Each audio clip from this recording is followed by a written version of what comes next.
안녕하세요. 자, 저희 이제 세법 개론 한번 해보겠습니다. 자, 세법 개론은 이게 세법 시험 맨 처음에 공부하실 때 1차, 2차에 가장 기초가 되는 과정이라고 생각하시면 돼요. 저희가 여러 가지 세법의 세목이라는 걸 배우는데 그중에 여기 노란색으로 쳐져 있는 과정을 배우는 게 세법 개론이라고 보시면 돼요. 그래서 부가가치세, 소득세, 법인세, 상속증여세 이 네 가지를 메인 테마로 배운다고 보시면 돼요. 그 중에서 이제 우선 부가가치세법, 여기 이제 소비세 대표적인 거고, 돈 버는 거, 소득에 대한 세금이 개인소득세, 그리고 법인소득세, 이렇게 두 개가 있고, 재산, 뭐 상속증여라고 들어봤죠? 이런 세금들이 있어요. 그래서 회계사 시험하고 세무사 시험이 1차 시험이 둘 다 40문제씩 나와요. 40문제씩 나오는데, 배점이 이렇게 돼 있어요. 그래서 40문제인데, 회계사 시험 같으면 부가세가 8개, 소득세 10개, 법인세 14개 이렇게 돼 있어요. 상증세 2개, 국세 기본법 5개, 그리고 지방세법이라고 한 문제 있어요. 한 문제 봐요. 한 문제. 지방세가 되게 범위가 넓어요. 그중에 한 문제 나와요. 그러니까 지방세는 회계사 시험 보는 분들은 포기하는 거예요. 공부 안 해요. 해봐야 어차피 소용없어요. 못 맞춰요. 그냥 찍는 거예요. 그냥 그날의 느낌 그대로 하나 찍고 오는 거예요. 세무사 시험에 1차 시험에는 28문제 정도 나와요. 28문제. 부가세 8개, 소득세 10개, 법인세 10개 이렇게 나와요. 그리고 국세 기본법 여기 4개. 그리고 국세 징수법이라는 거 나오고 나머지 기타 또 4개가 나오는데 조세범 처벌법 2개, 국제 조세 조정에 관한 법률 2개 이렇게 나와요. 요거는 나중에 내년에 공부하셔도 아무 상관이 없어요. 아무 상관이 없는데 회계사 시험 공부하는 분들은 시험이 2월 달에 있기 때문에 2월 달에 있기 때문에 국세기본법을 미리 한번 좀 들어보고 그 다음에 공부하시는 게 훨씬 더 좋아요. 그래서 미리 한번 공부를 하는데 언제 공부하냐면 가을쯤에 공부하시면 돼요. 그래서 무료 동영상 올라가 있으니까 그걸 가을에 미리 공부하시면 되고 세무사 시험 공부하시는 분들은 해 바뀌고 나서 공부하셔도 충분해요. 그래서 우선 요 세 가지를 메인 테마로 하는 거예요. 법소부 보통 이렇게 얘기해요. 법인세, 소득세, 부가세 요 세 가지가 메인 테마라고 생각하시면 돼요. 그 다음에 2차 시험이 있어요. 2차 시험. 회계사 시험은 세무회계라는 거 봐요. 계산형이라고 생각하시면 돼요. 그래서 계산형이 80% 이상이고 이렇게 글로 살짝 쓰는 거 있어요. 약수령이라고 해요. 약수령. 치고 그런 거예요. 그냥 말로 쓰고 그런 게 한 15점 정도 돼요. 20점 좀 내외. 그래서 어쨌든 배점이 이렇게 돼요. 20점, 30점, 40점, 10점. 근데 국세 기본법에서 약간 약술이 나올 때도 있어요. 약간 섞여 있는데 요 정도 돼요. 그래서 계산형 문제가 이렇게 나온다고 생각하시면 돼요. 세무사 시험은 2차 시험이 400점 만점이거든요. 회계사 시험은 2차 시험이 뭐 부분 합격이니까 상관이 없는데 어쨌든 500점 기준으로 봤을 때 물론 재무회계가 좀 다르긴 한데 부분 합격이라고 봤을 때 어차피 한 과목 한 과목이기 때문에 회계사 시험에서는 전체 배점이 중요하진 않아요. 한 과목씩 붙는 거니까. 세무사 시험은 400점 만점에 400점 만점. 근데 그 중에 세법이 몇 점이냐면 300점이에요. 세법이. 재무회계 뭐 원가회계 두 개 합쳐서 100점인 거고 세법이 300점인데 이렇게 되는 거예요. 그래서 부가가치세법이 55점, 소득세 60점, 법인세 80점 이 정도 돼요. 그래서 뭐 약수형 문제도 있고 계산형 문제도 있고 그렇다고 생각을 하시면 돼요. 그래서 전반적으로 제일 중요한 게 법소부 이렇게 생각하시면 되고 개론 강의에서 법소부 생각하시면 돼요. 그러면 법 배우는 게 세무사회계에서 다르냐 같아요. 기본적으로 같은 거예요. 다만 세무사 시험에서는 뭐가 있냐면 세법학이라는 게 있어요. 세법학. 그게 뭐냐면 이제 뭐 판례도 배우고 세법의 기본적인 법리를 배우는 거예요. 법리. 이제 저는 이제 회계사 시험 붙고 회계법인에 이제 처음에 갔거든요. 회계법인에 여러 팀이 있어요. 그래서 오디트 하는 데도 있고 회계 감사하는 데도 있고 파이낸셜 어드바이스 서비스라고 해서 파스 팀이라는 데도 있고 난 이제 텍스 팀에 가 있었는데 이게 세금 하는데 세금. 여기 가서 막 윗사람들이 막 얘기를 막 해 전화 통화 하는데 나도 이제 세무회계도 시험 공부하고 막 해봤을 거 아니에요. 대화를 하는데 솔직히 한마디도 못 알아듣겠어. 저 사람이 저 인간이 무슨 얘기를 하는지 다 무슨 얘기하냐면 사실 이거 얘기하는 거예요. 회계법인도 다 이거 얘기하는 거예요. 다 옷간에 이제 돈 대고 하는 건 전부 사실은 이거예요. 전부 다. 세법에서 돈 되는 건 다 이거야. 사실은. 근데 이런 건 다 애들 장난이야. 잘 생각해 보면. 그래서 애들 장난 같은 거예요, 여러분들. 그냥 계산하는 거 이런 거는 다 장난이야, 장난. 근데 요게 기초라고 생각하시면 돼요. 기초. 기초가 되는 거고 회계사보다는 이제 세무사 시험 보시는 분들이 요거를 해서 나중에 세법에 좀 더 전문가가 된다 이렇게 생각하시면 돼요. 물론 이제 회계법인들도 세무팀 있어서 이제 많이 해요. 거기 뭐 세무사님도 계시고 회계사도 있고 뭐 변호사도 있고 다양하게 존재한다고 생각을 하시면 돼요. 그래서 어쨌든 간에 세법은 이렇게 구성이 돼 있는 거고 우리 이제 그 중에 가장 기초가 되는 거를 배우는 게 세법 개론 과정이라고 생각하시면 돼요. 그래서 요걸 잘 못하면 뒤에 넘어가기가 굉장히 힘들다고 생각을 하시면 돼요. 공부는 보통 어떻게 하냐? 회계사 시험을 보시던 세무사 시험을 보시던 우선 세법 개론을 열심히 하는 거예요. 세법 개론. 근데 이 책을 보면 굉장히 두껍죠. 그렇잖아요. 이 좀 짜증 난단 말이에요. 이게 두껍고 막 공부하기 싫고 막 이래요. 근데 이런 생각을 해야 돼요. 세법 개론을 일단은 학교에서 제일 많이 보는 책이 이거예요. 대학교에서 가장 많이 보고 교수님들도 이걸 스탠다드로 해서 생각을 해서 문제를 만들고 출제하는 거예요. 그 생각을 가지셔야 돼. 이게 스탠다드예요. 기본적으로. 요걸 스탠다드로 해서 출제를 하기 때문에 회계사 시험이든 세무사 시험이든 다 여기서 출발하는 거예요. 2차 시험에 세무회계 있죠. 세무회계. 그것도 여기에 있는 내용을 응용해서 자기들이 만들려고 그러지 시중에 있는 세무회계 책을 가지고 응용해서 만드는 일은 없어요. 기출문제하고 얘를 응용한다고 생각하시면 돼요. 여기서 다루지 않는 주제는 안 나온다고 생각하시면 돼요. 세무회계도 마찬가지예요. 여기에 없는 내용은 나오지 않아요. 그런 생각을 가지시면 돼요. 기본적으로는 그래요. 거의 95% 이상이 여기에 있는 내용을 가지고 다룬다고 보시면 돼요. 그래 이거 잘하면 되는 거예요. 이거. 근데 내용이 많아요. 공부할 양이. 그래서 그게 이제 피곤한 거죠. 그래서 어쨌든 간에 얘를 잘하면 돼. 얘를. 지금은 의지가 충만하고 어? 해서 이게 할 수 있다 이런 생각이 드는데 이게 나중에 시간 되면 아이씨, 내 이거 언제 다 보냐. 그래서 막 요약서를 찾고 좀 얇은 거 찾고 막 그래요. 저희도 이제 책 요약서가 있는데 요약서는 1차 볼 때는 보지 않는 게 좋아요. 언제 보느냐? 마지막에 보는 건 괜찮지만 처음엔 이걸 보는 게 좋아요. 그리고 나중에까지 계속 이걸 보면 합격할 수 있어요. 개런티합니다. 얘를 계속 보면 합격할 수 있어요. 얘를. 그러니까 영어 사전 보듯이 여러분들 공부할 때 영어 사전 보듯이 딱 어디를 보면 무슨 내용이 있다를 찾는 게 제일 중요하다 이거. 얘를 찾을 수 있으면 되는 거예요. 그래서 얘를 계속 보는 게 제일 중요해. 제가 시킨 대로 하시면 합격할 수 있어요. 그래서 이게 제일 중요한 거예요. 왜 세법이 되게 중요한 게 세무사 시험은 뭐 얘기 안 해도 되는 거고 이게 제일 중요한 거 메인 테마고 얘를 잘하면 합격하는 거고 회계사 시험도 제일 공부 양 중에 양으로 치면 제일 많은 게 세법이에요. 기본적으로. 이게 회계사 시험을 보면은 허들이 한 번 있어요. 재무 관리. 여기 한 번에 허들이 있단 말이에요. 요거 하면서 아 이건 내가 갈 길이 아닌가? 이거 아닌가? 뭐 이런 생각이 들면서 이거 수리적으로 내가 이건 아닌가 보다. 여기서 어차피 드랍이 되는 사람들이 있단 말이에요. 초반에 그냥 심하게 치고서는 빠빠이 하고 가는 사람들이 있단 말이에요. 여기 허들을 넘으면 그 다음에 이제 오는 게 세법이에요. 세법. 여러분들 말로 현타가 오기 시작한단 말이에요. 세법이 좀 어려운 게 뭐냐면 다른 과목은 회계 같은 거는 한 5줄 읽으면 중요한 말이 하나야 하나. 그래서 읽어보면 요 뜻이구나. 그리고 기본적으로 수학적으로 이제 약간 수리적인 거기 때문에 결국은 남는 게 있고 나중에 기억이 나요. 그리고 여러 번 반복하다 보면 약간 몸이 익혀 몸이. 그래서 어느 정도 할 수 있어. 자신감도 붙고 세법은 하면 안 되느냐 돼요 돼. 자신감도 붙어. 그리고 이거 할 수 있어. 오늘 배우면 딱 알아. 근데 내일 몰라요. 오늘까지야 오늘까지만. 이게 힘들어 이게. 유효 기간이 짧아. 엄청. 이게 여러분들 말로 휘발성이라고 그러는데 이게 오래 가지 않아요. 오래 가지 않아. 계속 붙들고 있는 게 쉽지가 않다 이거예요. 공부할 양도 많고. 이건 회계사 세무사 공통이야. 그래서 회계사 시험 공부하는 분도 결국 세포자가 제일 많은 거야. 세법 포기자라고 하더만요. 그래서 이게 제일 많아. 근데 회계사 시험 보는 분은 약간 이해되는데 세무사 시험 보는 분은 세포자를 하면 뭐 하겠다는 거야 그게.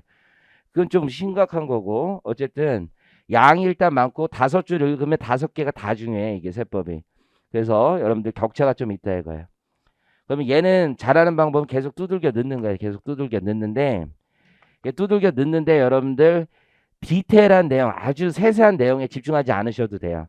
특히 초반에는 용어와 전체적인 개념 맥락을 익히시면 됩니다. 요즘에 출제가 굉장히 그러니까 넓게 출제가 돼요. 브로드하게 출제가 되고 깊숙하게 출제되는 것보다 넓게 그리고 개념 위주로 출제된다라고 생각하시는 게 중요해요. 그래서 계속 반복하시는 게 제일 중요하다. 세법 개론을 잘하는 게 중요해. 그래서 혼자 하시는 게 제일 중요하고 문제를 혼자 좀 풀 수 있는 능력이 중요하다니까. 요 끝나면 여러분들 객관식 하는 거예요. 객관식. 객관식. 그래서 객관식 문제를 푸는데 객관식 같은 경우도 저는 개인적으로 혼자 해도 된다고 생각해요. 자기가 세법 개론을 충분히 공부했으면 혼자 해도 돼요. 근데 객관식을 무작정 하는 게 아니야. 그냥 해서 막 스트레스 받고 할 거면 공부 안 하는 게 더 나아요. 무슨 얘기냐면 내가 듣는데 잘 몰라. 그러면 여기까지 올 필요가 없어. 다시 하면 돼. 다시 개론을 다시 보면 돼요. 늦었다고 생각하지 마시고 다시 보면 되는 거예요. 두 번이든 세 번이든 다시 봐. 언제 객관식을 할 수 있느냐?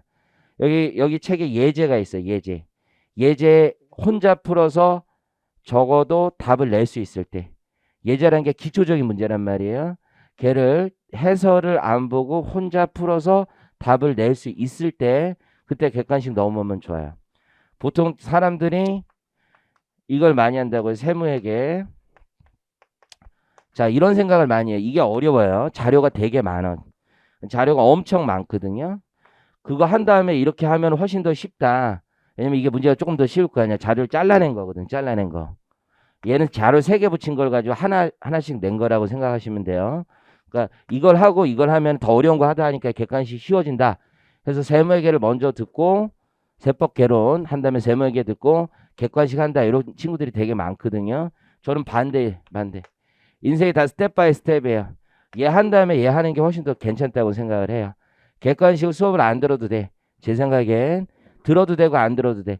자기 혼자서 풀어도 돼. 계산 문제는 적어도. 왜냐면 여기서 안 배운 게 아니야. 혼자서 했어. 근데 테크니컬하게 내가 좀 잘 모르겠다라고 하면 수업을 들으시고 아니면 안 들으셔도 돼. 기본적으로 여기서 기본적인 내용은 배워. 근데 얘는 수업을 좀 들어야 돼. 한 번은 들어야 돼. 좀 더 테크니컬한 게 되게 많아요. 좀 자료를 어떻게 취합하고 어떻게 정리하는지.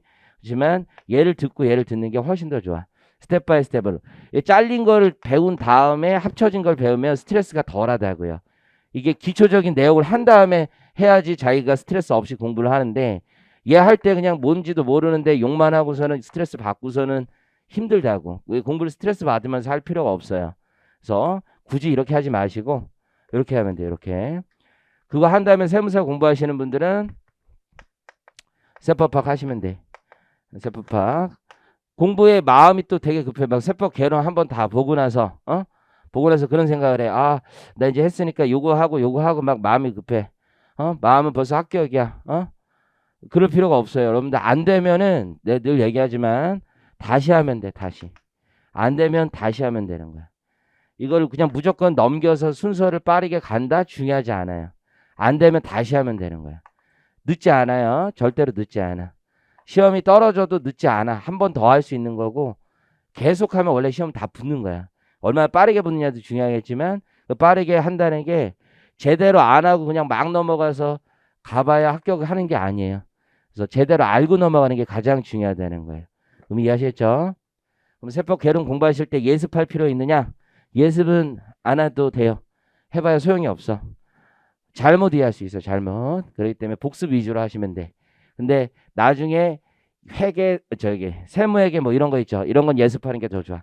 자기가 먼저 한번 풀어보고 수업 듣는 게 더 좋아요. 세법 개론만큼은 그렇게 하지 않으셔도 돼. 복습 위주로 하시면 되고 책 사용 설명서를 제가 말씀을 드릴게요. 어떻게 책을 쓰느냐. 책이 두꺼워요. 여기에 있는 내용을 전부 다 알아야 되느냐. 그렇지 않아.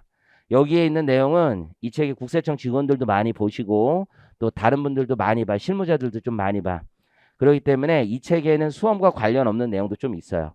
수험과 관련 있는 내용만 제가 수업을 합니다. 그리고 2차와도 관련 있는 내용이 있고 1차와도 관련이 있는 내용이 있어요. 그중에 2차와 관련이 있는 내용 중에서 회계사, 세무사 중첩되는 건 다 합니다. 이해하시고 1차, 2차 회계사, 세무사 중첩되는 건 다 하고 세무사에만 들어간 세법학 내용 여기서 하지 않아요. 그 정도 생각하시면 되고 여기서 지금 배우는데 순서가 조금 여러분 왔다 갔다 할 수 있어요. 페이지 레퍼는 다 제가 해드릴 거고 순서에 있어서도 지금 안 배우고 나중에 배울 수도 있어요. 그리고 혼자서 읽어도 되는 부분들이 있어. 그런 부분은 제가 체크하지 않고 같이 해야 되는 부분들 위주로 할 거예요. 그래서 이 책의 내용에 한 법소부 내용 중에 70%, 80% 정도 내용을 우리가 수업 시간에 커버한다고 생각하시면 돼. 그게 수업 범위라고 생각하시면 돼. 그래서 안 나오는 부분은 안 합니다. 그래서 제가 체크하는 부분 위주로 공부하시면 되고 세법을 너무 어렵게 생각하지 마시고 한 번에 다 하려고 생각도 안 하셔도 돼요. 한 번에 다 이해 못 해요. 한 번에 다 이해했다. 내 이 수업 듣고 한 번에 다 이해하고 퍼펙트하게 했다. 둘 중에 하나예요. 이게 내추럴 본 CPA 뭐 이런 사람이 있어. 태어나길 이렇게 태어나 이게 진짜 잘하는 애가 있어. 한 번에 다 했다. 그거 아니면 잘못 이해한 거야. 그 때문에 이게 있을 수가 없어요, 여러분들. 그러니까 원래 그런 거야, 원래. 그래서 너무 다 이해됐다 이렇게 너무 생각하지 마시고 자기를 받아들이세요. 받아들이시면 돼.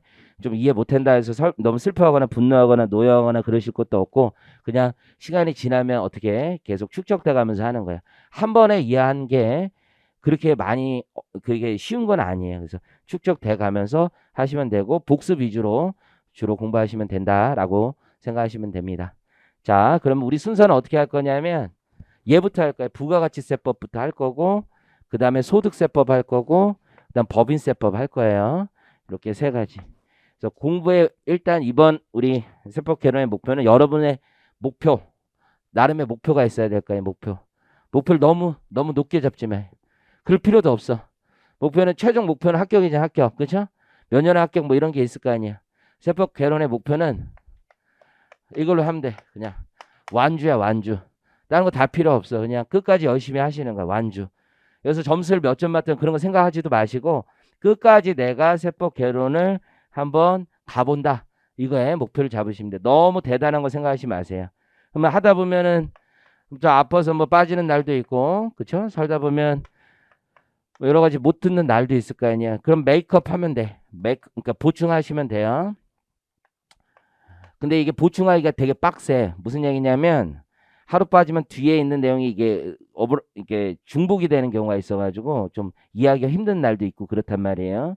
이 때문에 반드시 동영상으로 보충을 하고 오셔야 되는 거야. 기본적으로 빠질 수는 있지만 동영상을 보충을 해야지 뒤에 듣기가 편한 거예요. 그러니까 수업을 한번 빠지면 뒤에 듣기가 굉장히 불편해져. 그러면 어떻게 되냐면 몰라 다음 해야지. 그러다 보면 힘들어지는 거예요. 그래서 여러분들 수업을 계속 참여하시고 복습 위주로 하시는 게 목표라고 생각하시면 돼요. 여기서 내가 성적을 올리겠다. 그런 생각도 할 필요 없어요. 지금 여러분 성적이 없어요. 그냥. 아무것도 없어. 그러니까 nothing이야. nothing. 너무 많은 기대를 하지 마. 스스로에게 뭔가 부여하지 마. 딱 하나만 부여해. 하나만. 완주. 다른 거 없어요. 그거 하면 그 다음이 또 생겨.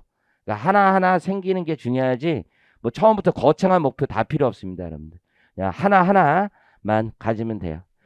자, 그러면 본격적으로 이제 수업을 하겠습니다. 계산 문제가 1차에는 절반, 말 문제 절반 정도 나온다고 생각하시면 돼요. 특히 회계사 시험은 계산 문제 비중이 조금 더 높고 세무사 시험은 조금 더 낮아. 일반적으로 그렇게 생각하시면 돼요. 1차 시험은. 자, 그러면 세법이 뭔지 잠깐만 설명을 드리고 가볼게요. 세법은 이제 세금 내라고 하는 거야. 세금 내라고 하는 게. 벤자민 프랭클린이라는 사람이 있죠. 되게 유명한 사람 있잖아요. 그 사람이 죽음과 세금은 피할 수 없다. 이런 얘기를 했어요. 이게 국가를 운영하기 위해서 세금은 반드시 필요한 거예요. 세금. 그럼 세금, 이게 뭐냐, 이거 세금이 도대체. 세금. 국가가 이제 우리한테 돈을 걷는 거잖아요. 걷는데 이유가 있냐, 이거야, 이유가. 세금을 한마디로 얘기하면 뭡니까? 삥 뜯는 거야, 삥. 국가가 나한테 삥을 뜯는 거야. 돈 내놔, 이런 거예요. 세상 어디에 누가 감히 나한테 돈을 그냥 막 뺏어. 조폭이지, 조폭. 그렇잖아요. 내가 100원을 벌었는데 국가가 한 30원 가져가겠대. 이런 게 어딨어, 세상에. 이게 정말 무서운 거야, 이게. 이 제일 무서운 거야, 여러분들. 국가라는 권력기관이 우리의 신체의 자유를 억압하거나 재산권을 억압하는 게 두 개, 이게 제일 무서운 거예요. 하나가 우리 형사소송법, 뭐 형사법이 있는 거지, 형법. 그래서 구속시키거나 아니면 재산권. 이게 무서운 거야, 재산. 나의 재산을 침해하는 거잖아. 삥 뜯어가는 거죠. 그게 세금이야, 세금. 제일 무서운 거야, 이게. 어? 그죠? 그러니까 이게 관련 업계 종사자들이 돈을 많이 버는 거예요. 여러분들, 변호사 중에 무슨 민사소송 이런 거 하는 사람 돈 못 벌어요, 여러분들. 그거는 둘이 싸움에서 말로 협의가 될 수가 있어. 근데 변호사 중에 돈 제일 많이 버시는 분이 형사소송 하신 분이야. 검사 출신들. 일단 애를 잡아놓고 구속시키면 일단 돈 나오게 돼 있어, 이게. 사람이 지금 미쳐버려요. 그러면 돈 나와. 이거 국가가 30원 나한테 뺏어간대. 근데 이거 영업 만들어준대. 그럼 나 한 5원 주겠지. 이거야, 이거. 그래서 이게 되게 무서운 거야. 국가가 나의 재산권을 뜯어가는 게 이 세금이에요, 세금. 엄청 무서워. 어? 근데 옛날 봉건주의 사회에서는 어떻게 했느냐?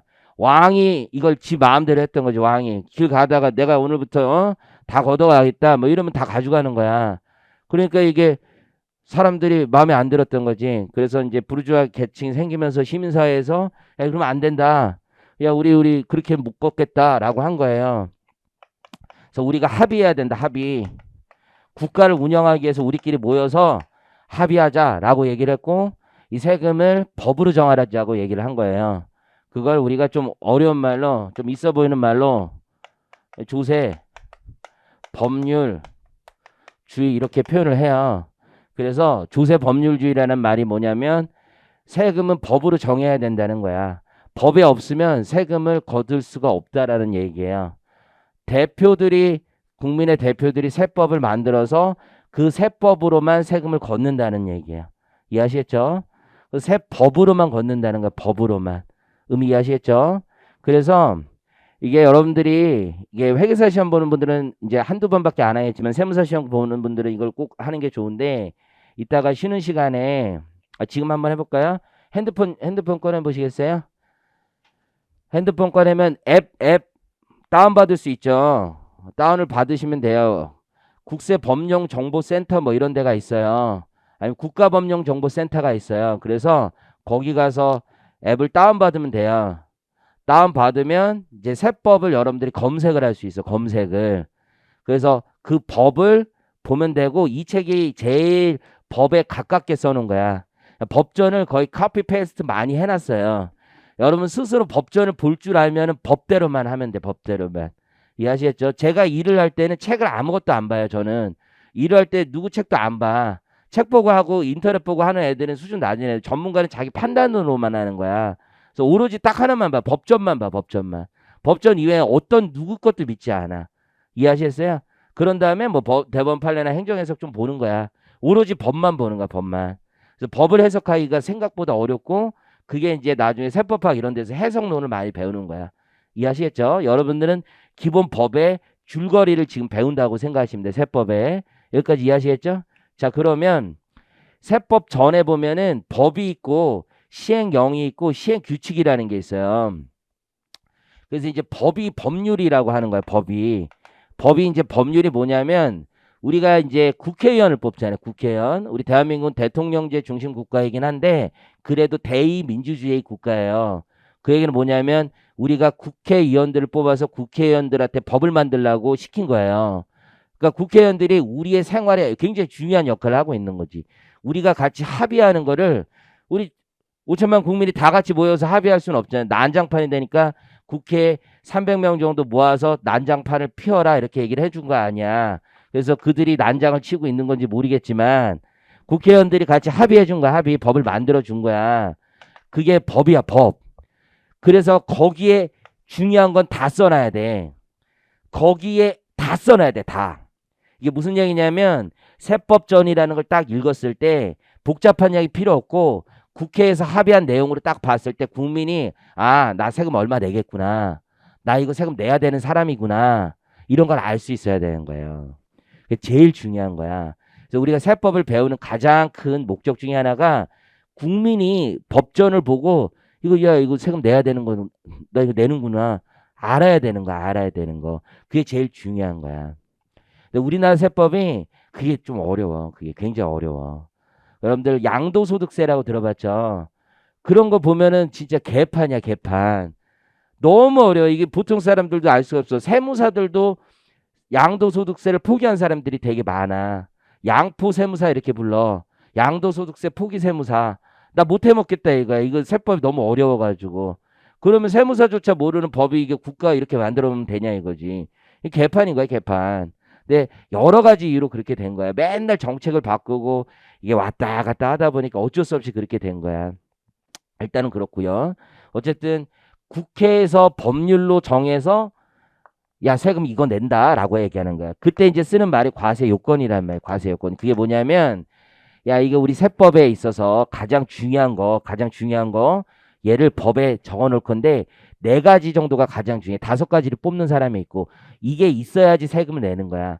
이거 없으면 세금을 내지를 못해요. 그럼 제일 먼저 세금을 내는데 우리가 예를 들어서 부가가치세를 낸다. 그러면 부가가치세 누가 내야 되느냐부터 결정해야 되는 거야. 법인세 누가 내야 되느냐 이거부터 결정해 줘야 되는 거야. 소득세 누가 내야 되느냐. 나 소득세 내야 돼? 물어봤는데 법조원을 보니까 있느냐 이거예요. 이해하시겠어요? 그게 법의 가장 중요한 줄거리 중에 하나라는 얘기야. 그래서 첫 번째 과세 요건 중에 가장 중요한 게 납세 의무자라는 거야. 납세 의무자. 누가 납세 의무자냐 이거야. 지금 의미 이해하셨어요? 여러분들 앱으로 지금 아까 다운 받았어요? 다운 받았어요? 부가가치세법 한번 열어보시겠어요? 부가가치세법.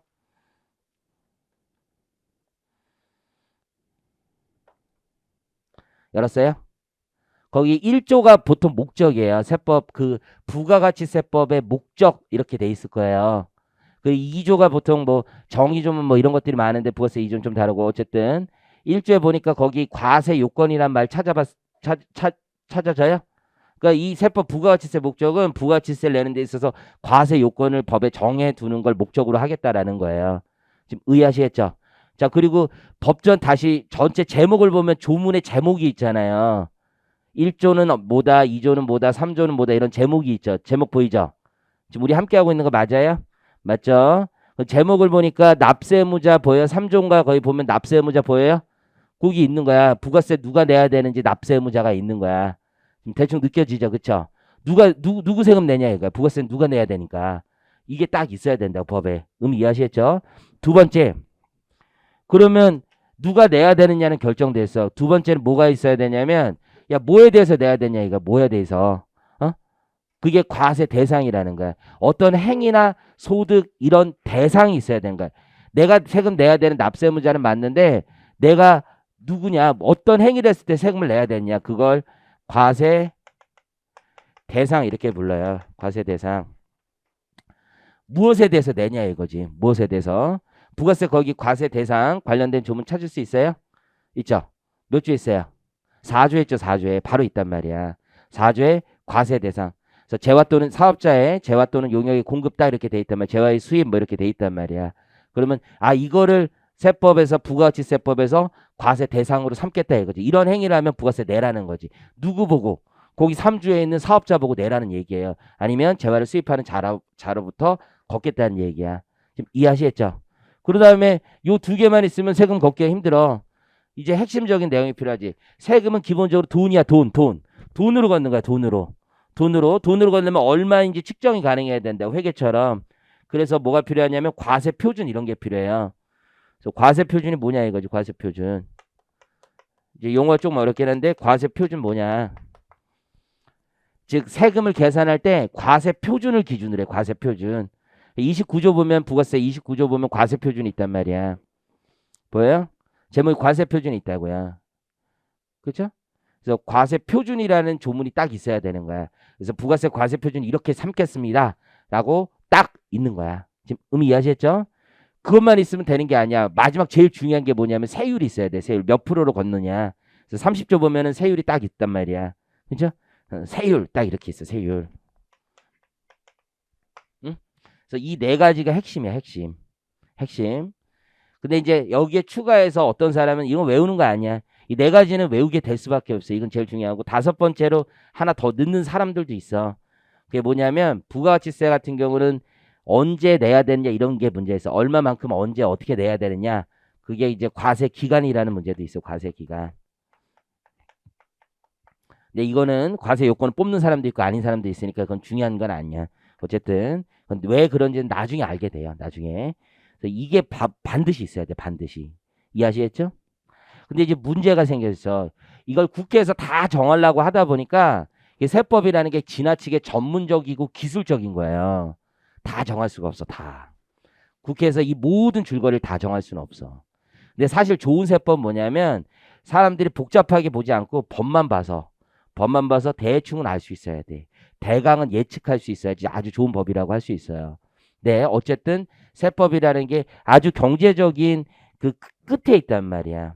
실제로 세금이라는 걸 다루다 보면은 경제적인 행위에 대해서 우리 많이 보는 거예요, 결국. 세금 끝에 있어, 마지막 끝에. 그래서 이게 되게 재밌어. 이게 일을 하다 보면 재밌는 게, 야, 이런 일도 있구나. 이런 걸 많이 볼 수밖에 없는 게 가장 마지막에 오는 거야, 가장 마지막에. 세금 뭐 상속 증여 이런 거 있죠. 그런 거 배우다 보면, 아, 이 새끼 이거 있구나 뭐 이런 걸 알게 돼. 이게 폐륜 이런 거 많이 안단 말이야. 또 양도나 뭐 이런 거 보면 이혼하고 뭐 이런 것들 봐야 그 불륜, 폐륜 뭐 이런 것도 많이 배우고 인생을 많이 알게 돼 이게 법인세 배우다 보면 이게 회사들이 이렇게 돈을 벌구나. 야, 이게 별의별 게 다 있구나. 이런 거 많이 알게 돼. 경제의 끝자락에 있어. 경제적 핵이. 그래서 사실 세법을 잘 하려면 배경 지식 되게 많아야 돼. 그게 많아야지 진짜 더 잘할 수 있어, 실제로. 그래서 엄청난 배경 지식이 있어야 돼. 그래야지 용어도 이해할 수 있고, 아, 얘네들이 이런 행위를 왜 했고, 세금이 왜 되느냐, 이런 것도 알 수 있어. 여러분들이 배우는 건 이게 굉장히 단순한 거야, 사실은. 그런 걸 하는 게 아니야, 여러분들은. 내가 잘 얘기하는데, 자주 얘기하는데, 이제 저는 이제 세법 일을 이제 계속 20년 넘게 했으니까, 회계사를. 세법이 이만큼이라고 하잖아요? 이만큼이라고 하면 여러분들이 지금 배우는 건 이 정도 배우는 거야, 이 정도. 내가 생각하기에. 보여요? 진짜? 단언컨대 얘기할 수 있어. 여러분이 지금 세법 개론을 배우는 건 요 정도 배우는 거예요, 요 정도. 하지만 가장 가운데 있고 진하게 칠해줄게, 진하게. 이 정도 가장 핵심을 배우는 거야, 핵심을. 다 파생되는 거야. 다 이 원을 다 채울 수 있는 사람은 대한민국에 아무도 없어요, 그냥 어차피. 근데 조금씩 넓혀가는 거야. 뭐 세무회계나 이제 뭐 내 생각에 세법학 정도 배우면 한 요 정도 채우는 거야, 이 정도. 세금이라는 게 굉장히 어려운 내용이야, 기본적으로. 그래서 어쨌든 간에 아주 이 어려운 경제의 끝자락에 있는 내용들을 여기서 다 담을 수가 없어요. 거래가 너무 복잡하고 어떤 의사결정이 복잡한 내용들이 너무 많단 말이야. 그러면 그거를 행정부에 위임을 하는 거야. 그 행정부에 위임하는데 첫 번째 대통령한테 위임을 해놨어. 야, 대통령 국회에서 얘기하는 거야. 그건 당신들이 정해라. 라고 얘기를 해요. 그걸 위임한다라고 그래, 위임. 그래서 시행령에다가 위임을 해놓는 거야. 시행령에다가. 그래서 우리 시험 문제는 시행령까지는 잘 나오는 거야. 시행령에다가 위임을 해놓는 거야. 야, 요거는 네가 한번 정해봐. 디테일한 것. 이해하셨어요? 그게 시행령이라고 생각하시면 돼. 시행령. 이해하시겠죠? 그래서 법조문을 보면 대통령령으로 정한다 이런 것들이 있어요. 대통령령으로 정한다. 아니면 대통령령에 따라 뭐 이렇게 표현하고 있는 경우가 되게 많아요. 그런 디테일한 거는 대통령에게 맡겼다. 이걸 위임했다라고 하고 시행령에 위임했다 이렇게 표현을 해요. 근데 대통령을 맡았는데 대통령도 야야야야 뭐 이런 것까지 내가 해서 우리 기획재정부한테 다시 위임하는 경우가 있어. 지방세라는 거 여러분들 2차 시험 배울 때 세무사분들은 배우는데 행정안전부라고 있어. 행안부에다 위임하고 있어. 지방세는. 국세는 기획재정부에다 위임하고 있다고요. 그런 걸 시행규칙이라고 해요. 다시 위임해둔 게 시행규칙이라고 생각을 하시면 돼. 이해하시겠죠? 이제 이런 것들이 있다라고 보시면 돼. 그래서 여러분들 부가세법에서도 시행령까지가 대부분 시험 범위야. 시행규칙이 나오는 게 몇 개가 있어, 몇 개가. 이제 그런 것들 생각을 하시면 되는 거야. 우리 책에 보면 예를 들어서 교재 15페이지 잠깐 보면 몇 개를 좀 설명을 드릴게. 15페이지에 보면 이 책을 읽을 때 혹시 뭐 꼭 그러지 않아도 되는데 맨 위에 납세무자라고 돼 있고 이렇게 돼 있죠. 사업자 또는 재화를 수입하는 자는 부가가치세를 납부할 의무가 있다 이렇게 돼 있고 옆에 이제 가로치고 이렇게 돼 있잖아요. 이 책이 국세청 분들도 많이 보고 여러 사람이 많이 보기 때문에 이런 사람들을 타겟으로 많이 하고 있어요. 법조문을 잘 못 찾는 사람들, 책 보고 찾는 사람들 요거 보고 법조문 찾으라고 이렇게 많이 해놨거든요. 그래서 부가법 301 이렇게 돼 있지. 이게 뭐냐면 부가가치세법 3조 1항 4호 뭐 이렇게 돼 있다는 얘기예요. 이해하시겠죠? 그래서 그런 식으로 법에 있는 내용이라는 거야. 그럼 하이어라키를 볼 때 여러분들 이게 법에 있는 내용이나 이런 것도 이해하실 수 있겠지. 넘겨보세요. 그리고 교재 다음 16페이지에 보면 이렇게 돼 있어. 거기 세부사항이라고 돼 있지. 세부사항. 가운데 세부사항 보이죠? 그리고 위탁 판매 등의 경우 납세무자라고 돼 있고 거기 보니까 이렇게 돼 있지. 부가 가운데 세 번째 줄에 부가법 10 그리고 동그라미 7 이렇게 돼 있지. 이게 뭐냐면 부가가치세법 10조 7항에 있는 내용이고 10조 7항에서 다시 시행령에 위임했나 봐요. 그 디테일한 내용을 부가령 21호라고 돼 있지. 부가가치세법 시행령 21조에 이 내용이 있다. 이런 뜻이라고 생각을 하시면 돼요. 이해하시겠죠? 그리고 뭐 부가칙 이런 것도 있을 거야. 그럼 부가가치세법 시행규칙 이런 뜻으로 이해하시면 돼. 의미 이해하시겠죠? 그리고 다시 거기 양가로 반가로 2번 계속 반복성이라고 되어 있죠. 그리고 거기 맨 끝에 보면 가로치고 부가통이라고 되어 있지. 부가통. 이건 뭐냐면 법이 아니야. 법이 아니고 행정해석이야. 행정해석. 그래서 국세청에서 아주 자주 들어오는 질문에 대해서 스스로 묻고 스스로 답해 놓은 게 있어요. 그걸 통칙이라고 하거든요. 통칙. 그 통칙을 거기다 써놓은 걸 부가가치세법 통칙 번호 이렇게 얘기해요. 301 이렇게 돼 있는데 이건 진짜 편하게 들으면 돼. 부가가치세법 3조와 관련된 해석이란 뜻이에요. 3조. 근데 다 가운데 0은 뭐냐면 시행령이 관련 시행령은 없고 법만 관련돼 있다는 거야. 예를 들어서 3-3-1 이렇게 돼 있으면 부가가치세법 3조 및 시행령 3조와 관련된 해석이란 뜻이야. 이해하셨죠? 그리고 맨 끝에 번호 1 있지. 1. 그거는 첫 번째 해석이란 뜻이야. 이 법과 관련된 첫 번째 해석. 그냥 여러분들 어떻게 책을 읽어야 되는지 좀 설명을 드린 거예요. 이해하셨죠? 그래서 기본적으로 부가가치세법 시행령까지가 훨씬 더 중요한 내용이다. 라고 생각하시면 돼. 시행규칙도 가끔 나와. 가끔. 회계사 시험은 시행규칙이 잘 안 나와. 거의 안 나오는데 아주 가끔 나오고 세무사 시험은 시행규칙 조금 더 잘 나오는 편인 것 같아. 일반적으로. 자, 17페이지 보시면 오른쪽에 가보시면 세부사항에 밑에서 세 번째 줄 보면 거기 끝에 있지. 부가칙 2 동그라미 3 단서라고 돼 있지. 이게 뭐냐면 부가가치세법 시행규칙 2조 제2항 단서에 있다. 이런 뜻으로 이해하시면 돼. 이해하시겠죠? 단서라는 말이 뭔지 이런 것들은 나중에 우리가 법조문 보면서 얘기를 할게. 본문이 있고 단서라는 말이 있어. 이거 이렇게 한다. 그리고 다만 이렇게 하면 뒤에를 단서라고 부르는 거예요. 그래서 이런 해석들을 좀 기본적으로 알고 계시면 좋겠다라는 뜻입니다.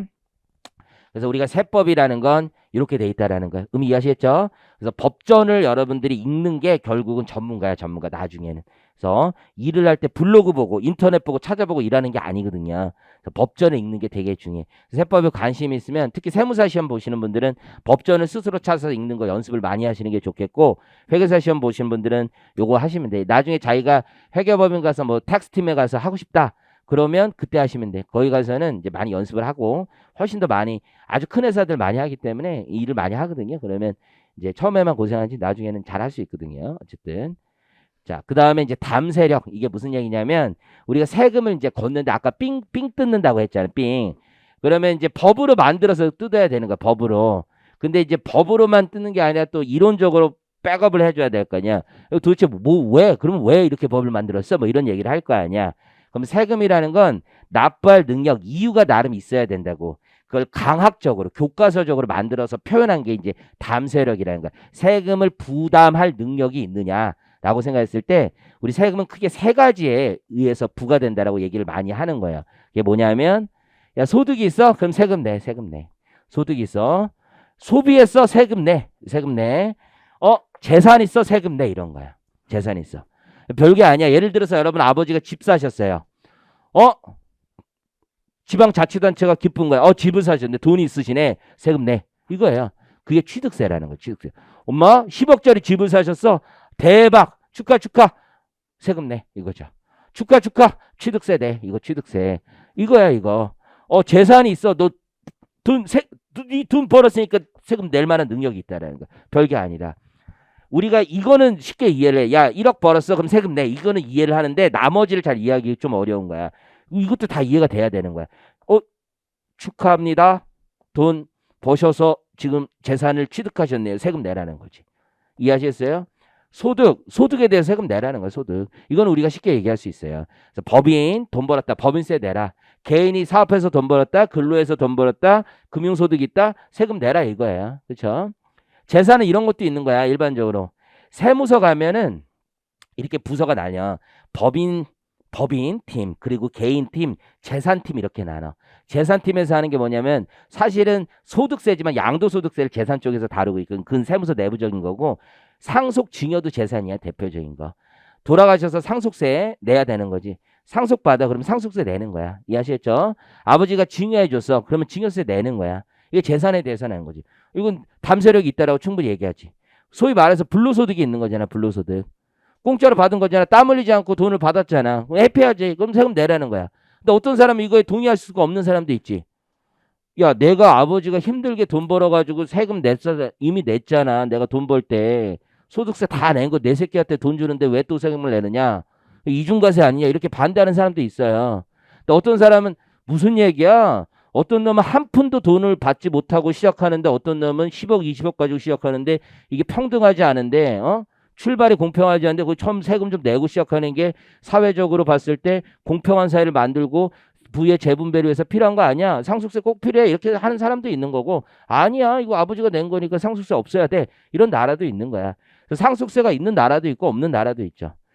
그런데 이 상속세가 없는 나라 중에 잘 사는 나라는 거의 없어. 몇 개국밖에 없어. 몇 개. 뭐 캐나다 뭐 이런 데 있긴 한데 대부분 그래. 대부분. 뭐 멕시코 이런 나라 상속세 증여세 아예 없거든요. 그렇죠? 그 멕시코 같은데 상속세 증여세에 있으면 마약상들이 그냥 가만히 있겠어요? 그게 이거는 뭐 멕시코로 번역된 게 아니까 어쨌든 anyway 그런 것들 전혀 상관이 없단 말이야. 걔네들은 안 낸다고 어쨌든 이 담세력이라는 게 철학적인 거야 기본적으로. 우리가 이제부터 배우게 되는 소비에 대한 세금이 부가가치세야 부가가치세. 별거 아니야 이게. 내가 가게 가서 물건을 사요. 응? 부가치가 없는 세상을 생각하면 내가 물건 한 1,000원짜리 사. 근데 국가가 옆에서 보더니만 하는 거야. 엄마 축하드려요. 사셨네. 소비하시네. 그 세금 좀 내세요. 이거야 이거. 그게 소비세예요. 소비세.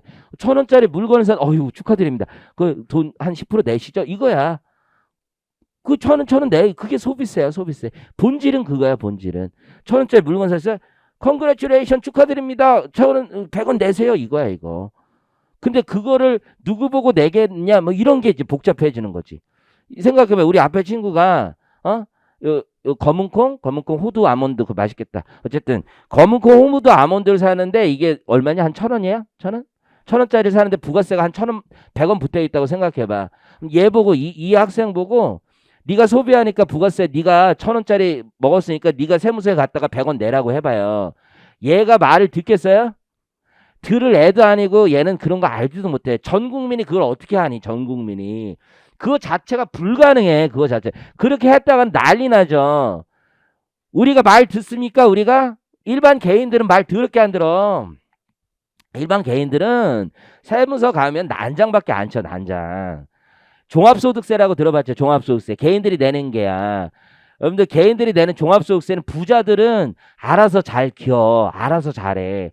부자들이 세무서를 무서워하지 부자 아닌 사람 세무서 별 무서워하지 않아. 세무서하고 동사무소의 차이도 구별 못해. 그냥 하는 거야. 그냥 세무서에서 고지서 나와서 몇십만 원 내라고 하면 세무서 찾아가서 죽이네 살리네 해요. 부자들은 세무서에서 2억 3억 내라고 했을 때 겁을 먹어. 하지만 부자가 아닌 사람은 20만 원 30만 원 내라고 하면 욕부터 하면서 세무서 찾아가서 죽이네 살리네 해요.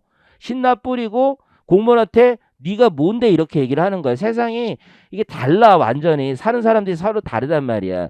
여러분 세무서 가봐요. 신나 뿌리고 난리 친 사람들 꼭 있어요. 죽이겠느니 살리겠느니. 있잖아? 나랑 친한 공무원이 있거든.